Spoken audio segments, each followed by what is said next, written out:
that mean we have quorum, Lisa? With Yes. Richard? Okay. So you can begin. Just to let everyone know that our chair of the Advisory Land Use Commission is not available tonight, and Allison Twiss has volunteered to chair tonight's meeting. So she will begin with a statement. All right, thanks, Lisa. So welcome to everyone. Thanks for your patience now. I just jumped into this chair seat for the first trial period, but I'm more than happy to be a part of this and helping out. So this tonight is the Advisory Land Use Commission meeting for November 30th, starting at 5 p.m. via Zoom. It is being recorded. All ALUC members and staff will attend as panelists. Applicants will attend as attendees and will be upgraded to panelists when they're offered the opportunity to speak. The meeting will be recorded and broadcasted. I will keep a list of speakers in order. If you'd like to speak, please let me know at any time. Before we commence and as we call to order, I would like to say that in honor of the Lil'wat, the village of Pemberton acknowledges that we are meeting within the unceded territory of the Lil'wat Nation. This meeting of the Advisory Land Use Committee is being held virtually with all meeting participants attending via electronic communications to adhere to the provincial health officer's orders, respecting physical distancing requirements as a measure to prevent the transmission of COVID-19. Advisory Land Use Committee members will be involved in and participate in the meeting virtually as they would in person. For those members of the public in attendance, please note that this meeting is a live webinar and is being recorded. A recording of the meeting will be available on the village's website following the meeting. Thank you. So the first note on the agenda is approval of the current agenda, sorry. Are there any recommendations that the agenda be approved as presented? All in favor? Any motions? Motion to approve it. Yeah, thank you. I'll second the motion. Thank you. The next item on the meeting is the minutes of the April 27th, 2020 meeting. Trusting that everyone has had a chance to review this. I would like to ask for a motion as well and a seconder. I'll second the motion. Great. All in favor? Third item on the agenda is the official community plan and zoning bylaw amendment. So this is for OR number 131, École de la Vallée OCP and zoning bylaw amendment report to Advisory Land Use Committee. I'll pass it to you, Lisa. Thank you. Good evening. So the purpose of our report tonight is for the Advisory Land Use Commission to consider and make recommendations to Council on a major official community plan amendment and rezoning proposed for a portion of the Tayada development lands to facilitate development of a Francophone public school.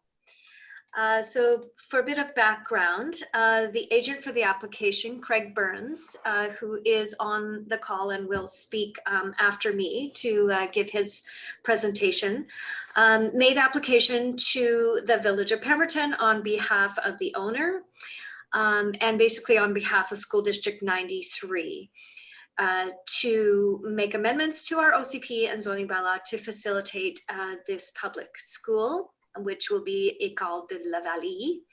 So the subject property is shown on Appendix A of my report, and the intent of the application would be to permit this institutional use within the Tayada Special Planning Area designation, and also to amend zoning bylaw number 832/2018 to permit a school and community space aimed at Francophone education within the existing CD5 zone.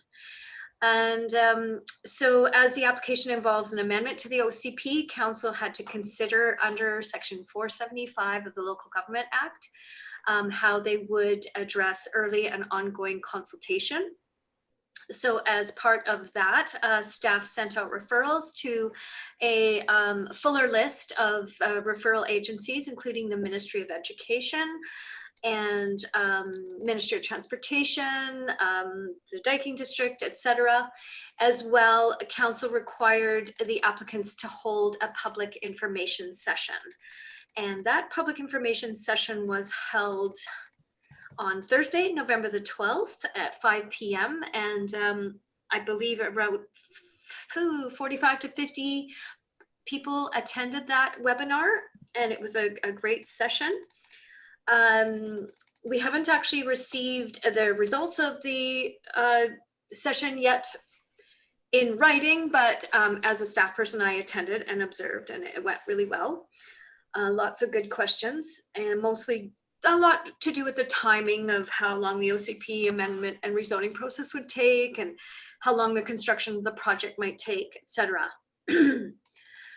So just to let you know, the subject property is basically undeveloped land. It's located on the northwest side of Highway 99, and it's south of Signal Hill, and it's bordered by Pemberton Creek and Tayada to the north, and vacant property to the west, or sorry, to the east. It measures about 10.13 acres and is encumbered by a BC Hydro right-of-way. There's no really significant physical features of the land, except that it is located along the Pemberton Dike. What else can I tell you here?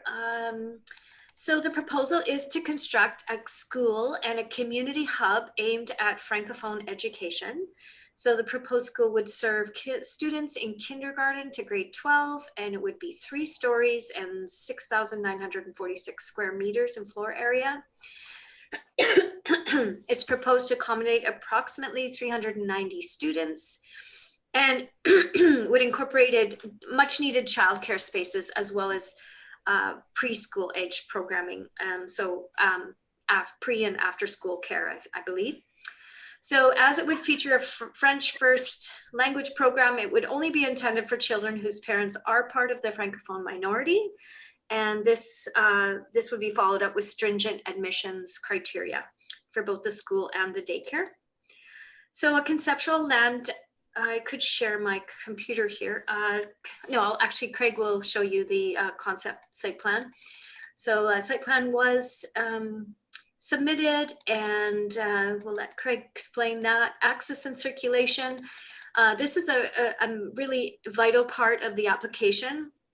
The Ministry of Transportation and Infrastructure has given approval in principle to allow access off of Highway 99. As such, access can't come in from the Tayada side because that is a strata road, and so you can't have public traveling through the strata to gain access to the school from that direction. And other possibilities were examined, and the best decision would be to bring access off of Highway 99, especially since there will be school buses traveling up this corridor for students to attend the school. And that would allow them to access the school without having to turn into the main portion of town.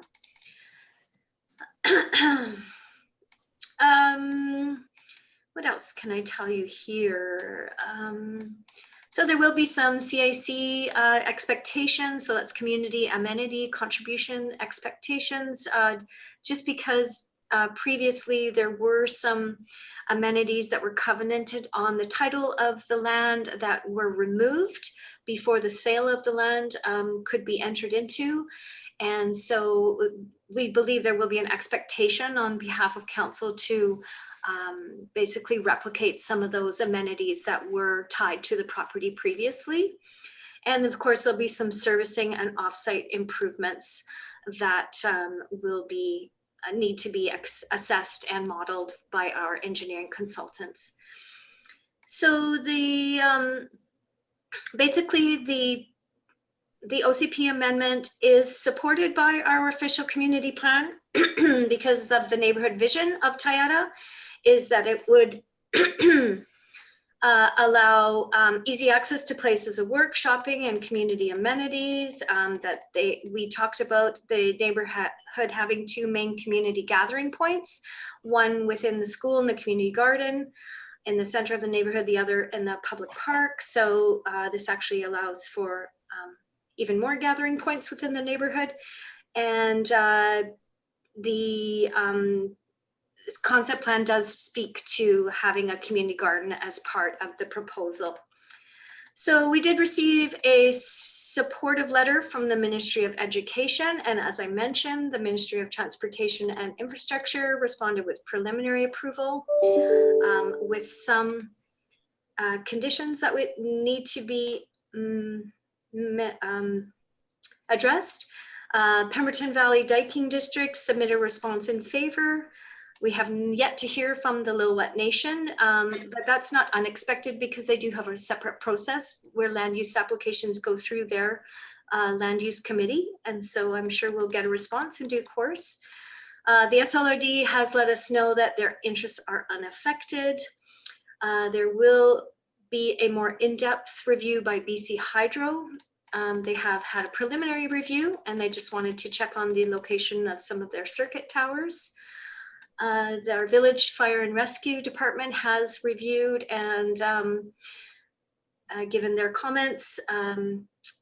So the applicant's engineers will ensure that there will be sufficient turnaround for fire and emergency vehicles.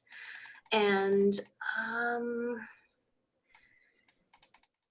we have not yet received official comments from our engineering consultants, and some other internal departments have let us know. So operations, recreation, and corporate have all noted support for the amendments, especially with our recreation department. Right now, the School District 93 is using at least 2 rooms of our present community center. So having this proposal supported, or basically would free up that space, as well as it would free up space on the playground of school District 48, because the portables being used by the school district would no longer be needed for their use anyways. So I will end my presentation there, and if there's any questions for me, I'd be happy to answer that before you hear from the consultant, or from the agent, sorry. Great. Thank you, Lisa. Thank you for that. So I think we'll go through I'll just ask the individual panel members if they have any questions or comments, starting with Kristen, just because you are first on my Zoom screen here. I don't really have any questions. I think it's a great proposal and I think it's a good location for it. And I think it keeps with keeping everything downtown and walkable. So I actually really like it. So I don't have any questions. Thank you.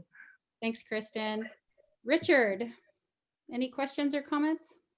I had a few, and I don't know if it's better to bring them up before the proponent speaks or after. I similarly to Kristen, I'm broadly in favor of the proposal. I think this is something that could create a lot of value for the community. My questions relate predominantly to access, related to things like recognizing that the road access will be exclusively off the highway, but in practical reality, I can imagine a lot of vehicle traffic of parents trying to drop off, perhaps trying to use Tiata. So how do we consider that? Recognizing that there'll be a gate there, but you might still have parents driving in, stopping, dropping off their kids and then leaving. Is that going to be an issue? How might we try and get ahead of that issue? I've also have questions about pedestrian access, particularly for kids, for example, coming from somewhere like the Peaks or somewhere like that, where they might cross the highway and then walk along the highway, but there's no sidewalk there. And so how do we make sure there's appropriate pedestrian safety for children who might be trying to attend it by walking? Same from Creekside. Is there going to be some sort of pedestrian access from Creekside? Or will children be walking along the highway potentially to get to the site, which to me would be a safety concern. So a few notes there. Also, just on the turnaround, I think this probably is a question for the proponent, but I noticed the difference between figure 2 and figure 3 in the materials, where in Tiata, there's a cul-de-sac for the one road, I can't remember which road it is, shown in one of the figures, but in the other figure, it's not shown. And it looks like there's a potential building that might eventually be built where the turnaround might be, or the cul-de-sac. So just getting clarity, is the cul-de-sac definitely part of the plans, or is there an issue? How are they going to manage that space? Just to make sure. It sounds like that's being resolved, but want to just make sure that's there. And then, sorry, I know I'm throwing a bunch of things. Is this helpful, or should I pause and then let them get addressed one by one? Well, I can, it'd be easier for me if I could probably address them as you ask them, but I won't remember them all, but you go ahead, finish up, and then I'll try. Okay, well, just a couple more and then we'll see where the conversation goes. The other thing along the pedestrian thought is, do we need some sort of fencing along the highway, or is there an intention for that, particularly if you have very young children, playgrounds, backing onto a highway? Do we need to think about something there? And that may be sort of outside of our scope, but just something to think about. And then I sort of had a final question around just making sure, has the school board done any studies around the sustainability of enrollment for a Francophone school? I believe it's an important part of the community, and I think there is, sufficient, I'm assuming there's sufficient enrollment to justify the size and scope of the school that's intended. But has there been any studies to say, yeah, this is something that we see as that is going to be sustained over a long period of time, and so we feel that this will work over decades rather than just over the very short term, just to make sure that there is that appropriate need in the community that we're fulfilling. So there, I'm going to pause. Thanks, Richard. Thank you, Lisa, for addressing now. All right, so through the chair, I'm going to start with your last question first. Mm-hmm. I will let the applicants answer your question around sustainability and any planning they have for enrollment. In terms of fencing, that would be definitely a detail that we would address at detailed design. Yeah, I would agree that we would definitely want to ensure safety along the edge of the property that is next to the highway. There is quite a wide highway right-of-way as well that does act as a bit of a buffer, but let's say, a playing ball gets kicked really hard off that soccer field, and it could end up on the highway. So I'm sure they will have fencing at some portion, but I haven't seen any of those kinds of details at this point. We are mainly concerned, obviously, about the land use itself. And so I won't have all of the questions answers to your questions tonight. But in terms of access from Creekside, so one of the amenities that was removed from the title of the property when before they could enter into a transaction was a bridge that would connect this property over to the Creekside tennis courts and townhouses. So there would be an expectation of a voluntary community amenity contribution in the form of a bridge that would cross over Pemberton Creek, a pedestrian bridge. The Village of Pemberton has always anticipated a commuter trail that would run basically, or meander almost down the center of lot 13, which is to the north of this property. So that's the vacant lot under the power lines between the Signal Hill Elementary School and the what was to be Crestline townhouse site on Portage Road. So there is an expectation that our commuter trail would connect into this property. So that would allow students to walk to school, through lot 13. Would they walk that way if they lived in the Peaks or in the mobile home park? That's a really perfect question, because it is something we're going to have to ask the applicants to address is pedestrian access along the highway and the safety of pedestrians. We would not expect a pedestrian bridge, just given the amount of money that that would cost at this point. Maybe there's a chance the village could get behind a funding application, to ensure some kind of safe passage over across the highway. Again, those details haven't been worked out. And with respect to access, the difference between the two designs, staff noted that difference as well. So one is a conceptual, figure 2, excuse me, is a conceptual site plan. So that's subject to change. And figure 3 is a highway access concept plan. So again, I did notice the difference between the two plans, and the road ends aren't treated in figure 3. So that has been brought up to the applicants to address. And I think it may have just been, figure 3 was meant to show the highway connection and not maybe detail some of the other finer details of the drawing. But that it is a preliminary design, and I did catch that as well. And then the question of whether parents would drive through Tayada to drop their kids off right at the gate. I could see that happening, and I think we would want to discourage that. It's not really appropriate for people to enter a private strata to use in that kind of a public way. I think it would be more than fine if students wanted to walk through Tayada to get to the school. And there actually is a public right-of-way registered on Tayada Boulevard for that purpose, because there's a public park within that subdivision. And so we have registered a right-of-way so that the public are able to cycle or bike to access that green space. So it's a good question. Again, I don't have an answer for, but thanks for bringing it up. I've made a note of it here. But yeah, I would have to research our tools and see what we could do to discourage that happening. Did I cover everything? I think so. Thank you very much. I appreciate that. Right. Thank you, Lisa.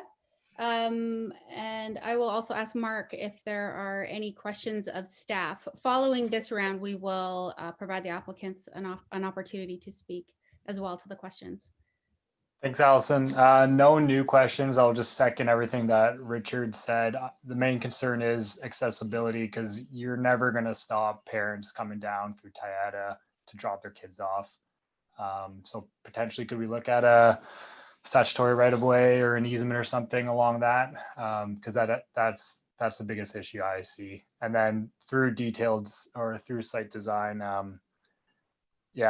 on figure 3, it's got those shrubs blocking it. But yeah, we're not talking about that right now, but I just want to bring up that point because this is the OCP and the rezoning, but that's definitely my main issue. Other than that, I'm completely fine with the land use, and I'm excited to hear the presentation from the proponent. Okay, thank you, Mark. So now I'd like to offer the applicants an opportunity to speak. And just summarizing the two main questions, the figure 2-3 difference, as well as travel via Tayada, the flagging of the fence, and considerations for safe highway travel, pedestrian crossing as well. Okay, so Gwendolyn I'm on a meeting. Gwendolyn will upgrade Craig as a panelist. Okay. There he is. Just took some time.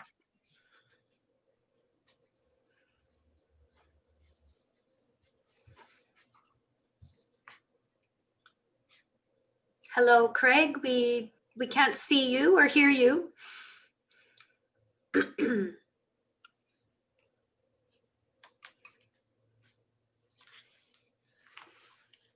Craig, are you on the call?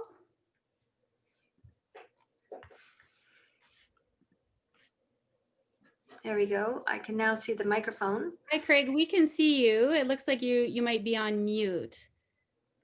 Are you able to unmute? There you go. Sorry about that. When you cut to me, all of a sudden it knocked me out of the meeting. So I had to reconnect. So not sure what happened there. Wonderful. Thanks for connecting into the meeting, Craig.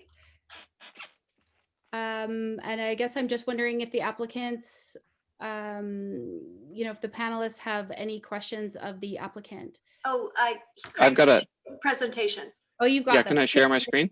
Yes, please. Thank you. Okay.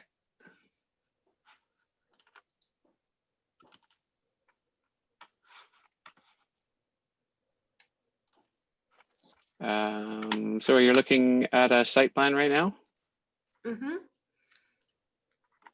Okay, well, Lisa kind of stole all my hot hits. So I will probably go through this a little more quickly because a lot of this stuff was for the information meeting. This was a presentation that we gave for the information meeting and has a lot of the stuff that Lisa has mentioned already. And I'm not usually the one kind of introducing the CSF as the owner typically, but I'll just highlight a couple of things that are important for the application. And that is, first of all, that the CSF is a publicly funded school district, just like all the other school districts in the province. But their catchment is all of the province. So the CSF has, I think, more than 40 locations around the province that are all operated under SD 93. And so it is a publicly funded school district, and they are, as you may know, they're already in the community. They're sharing space at Signal Hill. There's 4 portables now out behind the school that the CSF is using. They share some space inside Signal Hill Elementary. And then there is, there's some space in the community center that's being used by the CSF as well. So this is kind of a longer term project in order to create a new facility for the CSF and for the community that will help kind of give some relief to some of those spaces that are currently a little overtasked. So I'm just going to walk you through the proposed site just to get familiar with it. It's a 10-acre parcel. The Tayada development, this was the first couple phases. They're already constructed. And in terms of the roads, they kind of end the way that they're shown right now, assuming that the residential development would continue through. And so that obviously needs to be addressed. Also bordering the property on the north is Signal Hill Elementary, Lot 13 and Lot 7. And the dash lines that you see on the site plan, those are the conductors of the hydro lines above. There's a tower that lands on Signal Hill Elementary, and there's a tower that lands just before the highway. And those are obviously, critical in terms of design as we move forward. But this application was really intended for question of land use and to focus on that as the approval. Bordering on the south and west is Pemberton Creek, including a dike along the edge, and there have been some upgrades in the past to that dike, and there's been some conversation with the diking district about upgrades that may be required as part of a future development. The hydro right away is a little bit larger than the parcels on the ground, and so there's some criteria for being set back from those conductors in terms of the development on the property. So that's highlighted as a bit of an influence on the site as well. And then obviously Highway 99. This is a pretty key moment in the highway as you approach the village. There is one intersection for the subdivision that's just south of Pemberton Creek. And then the next intersection is the main intersection for the city, and so, or for the village. And so the proposal is to provide access to this site from a spot on the highway that is the most appropriate and safe spot to do so. And we can talk more about the highway later on. So those are essentially the surrounding influences on the parcel. It's you can see from the air photo, it's somewhat undeveloped. It's been cleared. There's been material stockpiled and removed on it. And there are a couple of groves of trees that may be retained depending on how the project proceeds through design. This is a very conceptual plan in order to describe what the CSF needs are on that site. It is important to note that the CSF does not currently have a funded capital project. And so that is part of the reason why this isn't sort of a design development level of resolution. This is about land use and overall kind of needs and requirements that the CSF has. And so to summarize those, this site plan was created. As Lisa mentioned, the assumption is that there would be a 3-story building, that the grade structure is K to 12, which is typical for the CSF all over the province, trying to keep the Francophone education in one place under one roof for the whole grade structure. Includes childcare as well, typically 1 module of infant toddler care and 1 module of preschool age care, and that sort of ensures the continuity through the school. The reason for the 3 stories is really to maximize the available land around for play area, sports field, pick up and drop off, other amenities. The other thing that is kind of unique to the CSF is that it's a regional school, and so students come not just sort of from walking distance, from further around. And so typically there's a school bus program that will pick up children from close to their home, and there'll be several routes in order to cover a larger catchment area than is typical for a neighborhood school. So often with this kind of development, school bus pickup and drop off loading area needs to be incorporated into the site plan. And so that has been considered in this conceptual site plan as well.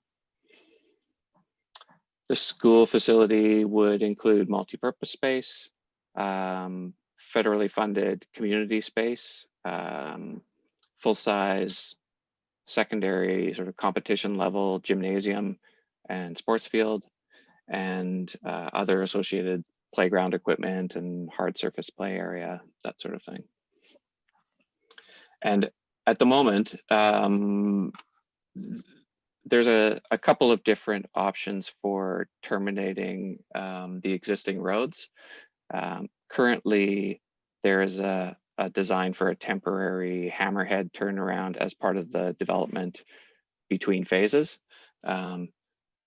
That could be implemented or not.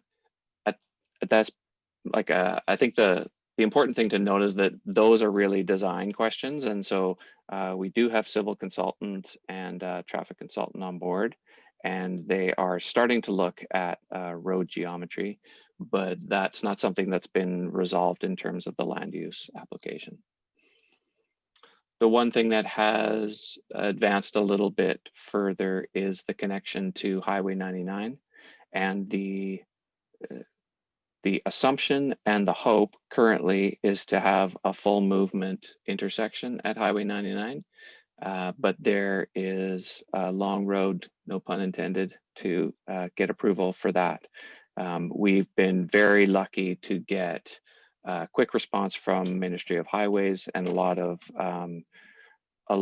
really meaningful conversation at the government level to get approval in principle.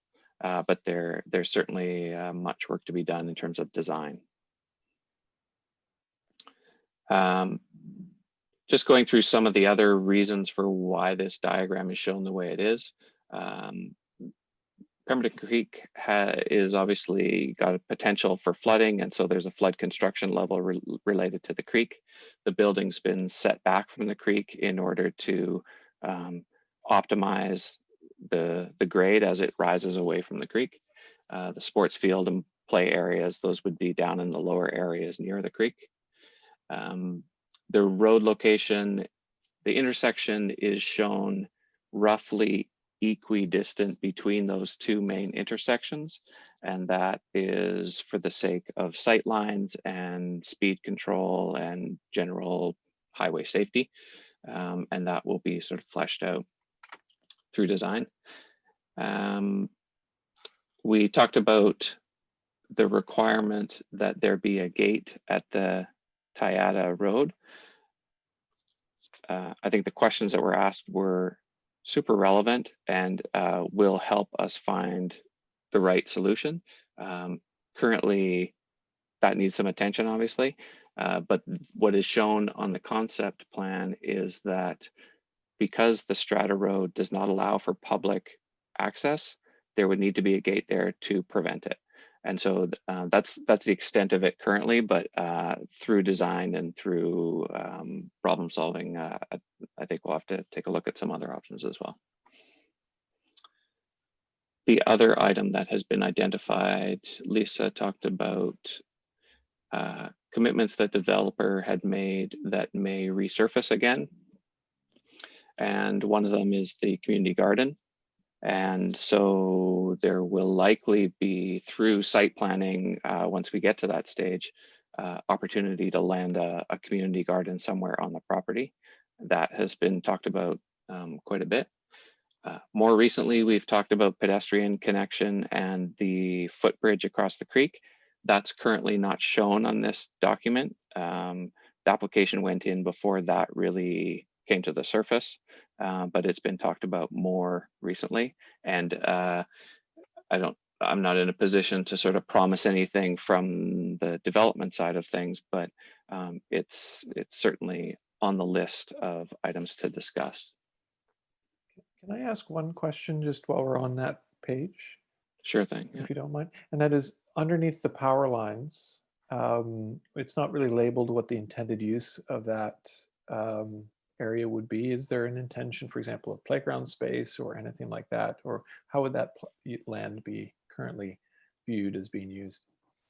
The exercise that this design came out of was an effort to what we call test fit a site. And what that entails is ensuring that the school design, all of the program elements can be accommodated on that site and work and function the way a typical school would. And so this test fit has treated that area underneath the power lines as less desirable development area. And so currently what's shown is green. There isn't a program dedicated for that area under the power lines. All of the required areas for the school can be accommodated in the remaining land. And so the exercise here was really to do a test fit and respect the setback from the hydro conductors as a bit of a criteria to avoid. That's not to say that things can't happen under the power lines. Some of those actually require approval just in terms of, there could be additional overflow parking or other play areas or community garden, provided that we actually engage with hydro and discuss what is permitted under the hydro lines. Thank you. I think the lacrosse court is really close to them, if not right underneath them, and the community garden that's at Signal Hill is pretty close to them too. So Thank you. And then the only other slide was really part of the information session to just talk about what comes next. And so like we mentioned at the beginning, this process we're in right now is really to get approval for a change to the land use to permit this project to go ahead in order to secure the land for the CSF. And that's really the objective right now is to get the site for the CSF. Once that has been secured, then there's a lot more work to do in terms of feasibility study and business case for the project itself and getting ministry funding for the project and engaging a design team and that sort of thing. So this just outlines those steps that we're seeking the approval for the OCP amendment and to redesignate the zoning. Then the property purchase would be secured. After that, funding approval from the Ministry of Education would be sought, and then we'd be into design and construction. Thank you, Craig. So I will do a round of questions for commission members to be directed to the applicant, starting with Kristen. We'll stick with the same order. I don't really have any questions. I guess I do kind of like the fact that the roads do line up for emergency access off the road. Again, I think it's a good location. I don't really have too many questions. Okay, thank you, Kristen. Back to you, Richard. Any questions? I think I've covered most of them. The only other one that just comes to mind as I'm looking at this, and this is probably not a question for the proponent, but the question is, what needs to be in place such that the speed limit along the highway does not have to be adjusted for it to be, because it's right next to a school? I mean, typically, if this were a community road, this would be a school zone and it'd be 30 kilometers an hour. Obviously, that the intention with that would not be the case here. I assume there'd be no effect to the speed limit of 60, but I assume there'd be some requirements in order to ensure that that is in place. And I'm just wondering if we know what some of those requirements are. Can anyone speak to that, Craig? Not yet. Hopefully soon. A lot of the questions that you've asked, I've noted because, you know, they're in my area as well, which is the design area. And so questions around fencing and pedestrian access, speed control, it's come up already. Apparently this corner is not great in terms of speed. There's issues with speed already. And so Ministry of Highways has already flagged that as something that they'd be looking at and likely providing some direction on. I think a lot of the things that you have questions about, we just simply haven't got to yet, but I appreciate you bringing them up. I just don't have answers for them quite yet. I appreciate it. Thank you. Thank you. I appreciate it as well, Richard, because these are my questions as well. So I haven't had to ask them because you have. So thank you. Mark, do you have any questions of Craig? No, I do not. I agree with the land use, and that's what we're talking about now. So I'm yeah, no questions for Craig. Thanks a lot. Great, thank you. So with all of the questions being addressed now, I believe that Gwen will now, no offense, Craig, but demote you from applicant to panelist in the Zoom meeting. Thank you so much No for your problem. time and sharing. So this means that the commission members will no longer be able to see the applicants, but the applicants will be able to hear the meeting as we continue. They will no longer be able to speak unless the commission agrees. So the commission now has an opportunity to discuss the application, with each member offering their thoughts in turn and with opportunity for each member to speak twice. So I will begin with you again, Kristen.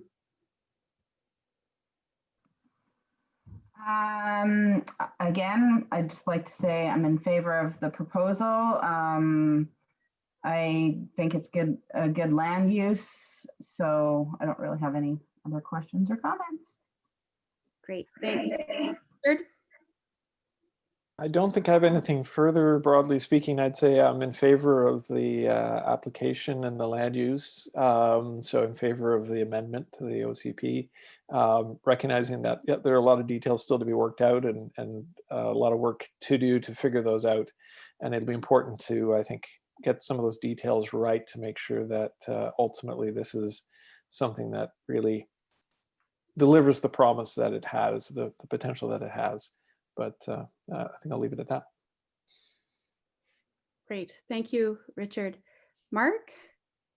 Yeah, I'm in favor of the amendments and the application. I'm looking forward to the detailed design stage. Okay, wonderful. It says I should do another round here, but I'm hearing that no one else has any other thoughts or comments. Kristen, Richard, or Mark? What about yourself, Allison? I as well, as I mentioned, I'm in favor of it proceeding. I did have concerns as well about pedestrian travel safety considerations.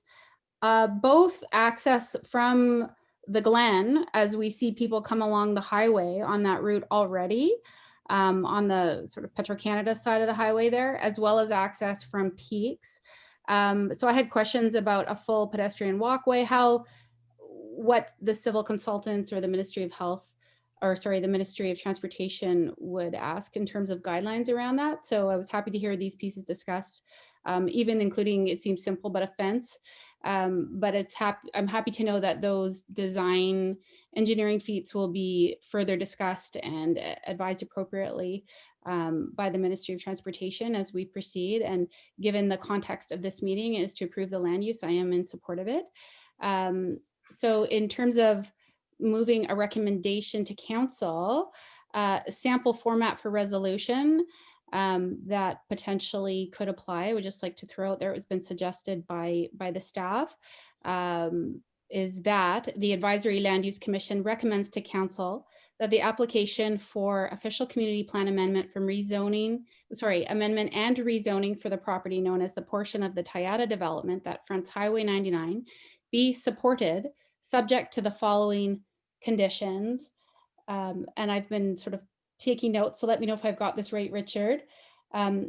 Further civil consultancy design guidelines around the discrepancy with respect to figure 2.3, around pedestrian travel safety, access, and also road speeds, adjacent road speeds, subject to Ministry of Transportation guidelines, and general, of course, Ministry of Transportation direction considerations. Did I miss anything? I don't think so. Okay, tried to keep it high level. That was very well done. Thank you. So with that, are there any Sorry. objections or any other comments to that motion? The sample format for resolution. Sorry, Lisa. Oh, I was just going to mention that as the chair, you should seek someone to make that motion and someone to second that motion. It's typical that a chair not make the motions themselves. Okay, thank you. That's okay. Someone like to make that as a motion? I'll make the motion. And I'll And- second. Thank you. Is there any other new business or all in favor? Sorry, I guess I should say in favor. Yes. Mark, we can't see your hand, but we heard yes. That's great. Is there any other new business to be on the agenda as our next item of business? I asked that of Lisa. No, thank you. We don't have any other items at this point. And this could be our last meeting of 2020. So I just want to thank all of you for volunteering your time and sitting on our commission. And there's a few of you that we'll see again next year. So that'll be great. But yeah, I don't have anything. I mean, there's lots of things coming down the pipe, but I don't have anything that would necessitate a meeting in December. So. Wonderful. Thank you to the team at the Village of Pemberton. Intern, you've been wonderful over these last 2 years. Great. So can anyone ask for a motion to adjourn? Any of the I'll make the motion to adjourn. Wonderful. Thank you all. We are adjourning for the evening. Assuming that's second. Right. Second. Go. All right. Thank you. All right. Good night, everyone. Thank you. Night. Good night.